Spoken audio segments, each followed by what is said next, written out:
સમાચાર સામે આવી રહ્યા છે। છોટાઉદેપુર અલીરાજપુર નેશનલ હાઈવે પર વિચિત્ર અકસ્માત। છોટાઉદેપુર તાલુકાના અંબાલા ગામ પાસે એક વિચિત્ર અકસ્માત થયો, જેમાં છોટાઉદેપુર મ્યુઝિયમમાં સિક્યુરિટીની નોકરી કરતા શંકરભાઈ દલસુખભાઈ રાઠવા કોઈ કામ માટે બાઇક લઈ અલીરાજપુર રોડ પર આવેલ અંબાલા ગામ પાસેથી પસાર થતા ત્યાં ડોલોમાઇટ પથ્થર ભરેલી પૂરપાત આવતી ટ્રકની પાછળના બંને ટાયર નીકળી જતા ટ્રક રોડ નીચે ખાબકી ચાલુ ટ્રકે નીકળી ગયેલ બંને ટાયર ઉભા રોડ પર સામેથી આવતી બાઇક સાથે અથડાયા।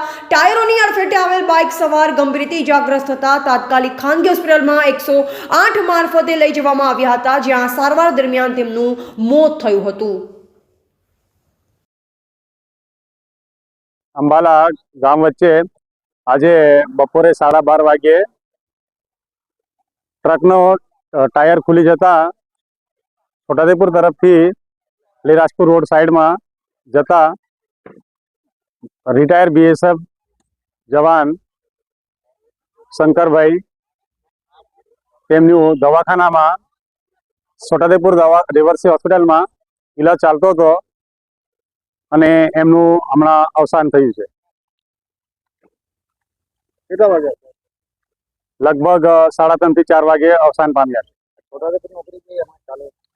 છોટાઉદેપુર મ્યુઝિયમમાં હમણાં નોકરી ચાલુ હતી ને આજે એમને ઓફ હતો અને રાત્રે નાઇટ ડ્યુટી હતી એમની।